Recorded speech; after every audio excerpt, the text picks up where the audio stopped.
Today we are discussing a new topic that is principle of superposition or the forces between the multiple charges. तो इसमें होता क्या है, forces between multiple charges, ठीक है,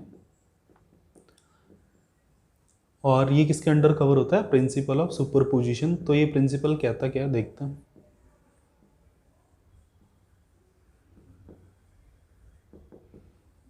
देखो, हमने अभी तक पढ़ा था कि हमारे पास कोई दो चार्ज हैं. Let's say we have charge Q1 and we have charge Q2 and these charges are separated by a distance r.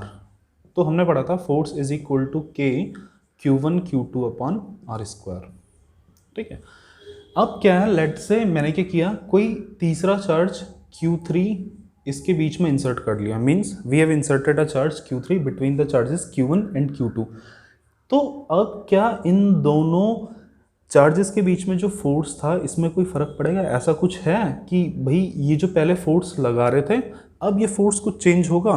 तो ऐसा नहीं होता है. ठीक है, तो presence of any external charge और we can say presence of any other charge between the two charges do not effect the forces between the two charges, and this is the principle of superposition.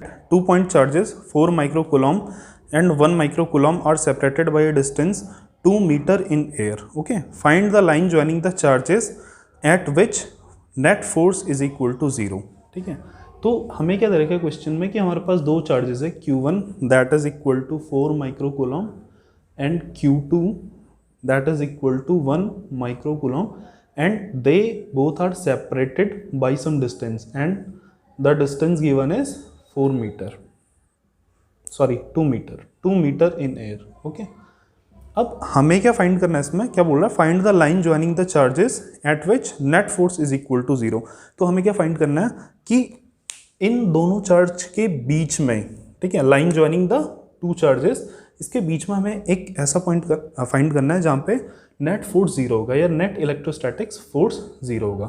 तो कहीं बीच में लाई कर रहा है, ये तो पहले उसने बोल दिया. ठीक है, तो अब मुझे क्या करना है, अब मैं एक टेस्ट चार्ज यहाँ पर रख लेता हूँ. ठीक है, टेस्ट चार्ज मतलब कोई भी, अभी फिलहाल मैं जैसे कोई भी चार्ज ले लेता हूँ and let say that charge is Q which is at a distance of X from charge Q1. ठीक है, तो मैंने एक चार्ज ले लिया Q जो कि कितने डिस्टेंस पे है, X डिस्टेंस पे है Q1 से. तो जो बची हुई डिस्टेंस होगी वो कितनी होगी, मतलब ये छोटे चार्ज Q और Q2 के बीच की डिस्टेंस कितनी होगी, 2 माइनस एक्स, है ना. और वो कह रहा है कि हमें ऐसा पॉइंट फाइंड करना है कि जहाँ पे नेट फोर्स 0 हो. तो मैं मान लेता हूँ कि इस पॉइंट पे नेट फोर्स 0 है. ठीक है, अब थोड़ा सा मैं ध्यान देता हूँ. अब मैं मान लेता हूँ, देखो ये तो Q1 Q2 हमें दोनों ही गिवन है कि these are the positive charges. ठीक है, अब मैं देखता हूँ कि इस पे नेट फोर्स 0 कब लगेगा. देखो Q1 Q पे एक फोर्स लगाएगा, ठीक है, और Q को मैंने माना है कि let say this is a positive charge. ठीक है, you can assume it to be a negative charge, कोई दिक्कत नहीं है. ठीक है, तो Q1 Q पे फोर्स लगाएगा. इमेजिन करते हैं इस चीज़ को, Q1 इस Q पे फोर्स लगा रहा है. ठीक है, ये दोनों कितना डिस्टेंस पे है, X डिस्टेंस पे है. तो Q1 Q पे फोर्स लगाएगा, रिपल्शन. ठीक है, मैंने क्या मान लिया कि ये भी पॉजिटिव चार्ज है, तो Q1 Q पे फोर्स लगा रहे हैं, that is the force of repulsion. Okay, कितना फोर्स लगाएगा, F is equal to K Q1 Q2 होता है ना, तो दोनों चार्जेस का प्रोडक्ट, तो यहाँ पे कितना हो जाएगा, Q1 into Q upon separation का स्क्वायर दैट इज X का स्क्वायर. ये फोर्स कौन लगा रहे हैं, Q1, force due to Q1 on charge Q. अब क्या होगा, सेम, अब ये जो Q2 चार्ज होगा वो भी इस Q पे फोर्स लगा रहा होगा. ठीक है, तो इमेजिन करते हैं इस Q पे ये Q2 भी फोर्स लगा रहा होगा. ठीक है, तो इस Q पे ये Q2 फोर्स लगा रहा होगा. Again this force will be the repulsive in nature. क्यों होगा, क्योंकि दोनों ही पॉजिटिव चार्ज हैं. ठीक है, और इनके बीच की डिस्टेंस कितनी है, 2 माइनस एक्स.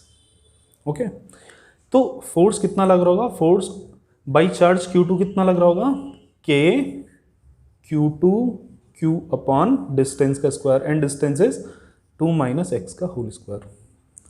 यहाँ तक क्लियर है, कोई दिक्कत नहीं होगी. ठीक है, तो अब क्या करते हैं, देखो एक फोर्स की डायरेक्शन इस चार्ज पे Q1 Q पे फोर्स किस डायरेक्शन में लगा रहा है, इस डायरेक्शन में. Q2 Q पे फोर्स किस डायरेक्शन में लगा रहा है, इस डायरेक्शन में. ठीक है, this is force due to Q1 and force due to Q2. अब देखो इस पे नेट फोर्स 0 कब होगा, जब जब दोनों फोर्स क्या होंगे, इक्वल एंड अपोजिट, ठीक है। मान लो मैं किसी चीज़ को खींच रहा हूँ, ठीक है, उतना ही फोर्स से इधर से खींच रहा हूँ, उतना ही फोर्स से इधर से खींच रहा हूँ, तो इस पर नेट फोर्स कितना होगा, 0, मतलब हिलेगी जगह से, नहीं हिलेगी, ठीक है। तो ये Q पे 0 फोर्स तब होगा जब ये दोनों फोर्स इक्वल होंगे। तो मुझे क्या मानना पड़ेगा, F_Q1 should be equal to F_Q2। तो Q1 कितना फोर्स लगा रहा है, let's say this is equation 1, this is equation 2। तो Q1 कितना फोर्स लगा रहा है, K Q1 Q upon distance का स्क्वायर दैट इज x का square is equal to F_Q2। Q2 कितना फोर्स लगा रहे हैं, K Q2 Q upon 2 minus x का होल स्क्वायर। Q से Q कैंसिल आउट, K से K कैंसिल आउट, क्लियर है, ठीक है।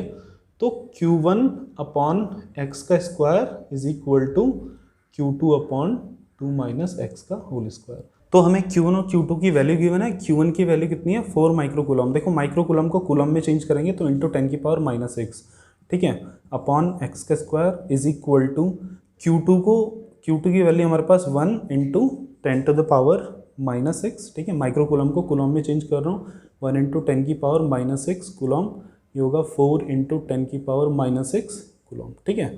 तो अपॉन 2 माइनस एक्स का होल स्क्वायर, ये तो वैसे भी कट जाएगा, कोई ज़रूरत नहीं थी इसकी वैसे यहाँ पे।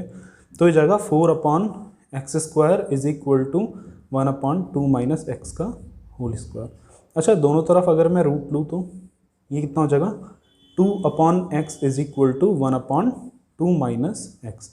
इसे मैं सॉल्व करता हूँ, ठीक है, एक्स इधर मल्टीप्लाई, ये इधर मल्टीप्लाई, तो x is equal to 2 into 2 minus x and solving it further x is equal to 4 minus 2x, और इसे आप सॉल्व करेंगे तो 3x इज इक्वल टू 4 और x की वैल्यू हो जाएगी हमारे पास 4/3 and that is your answer metre.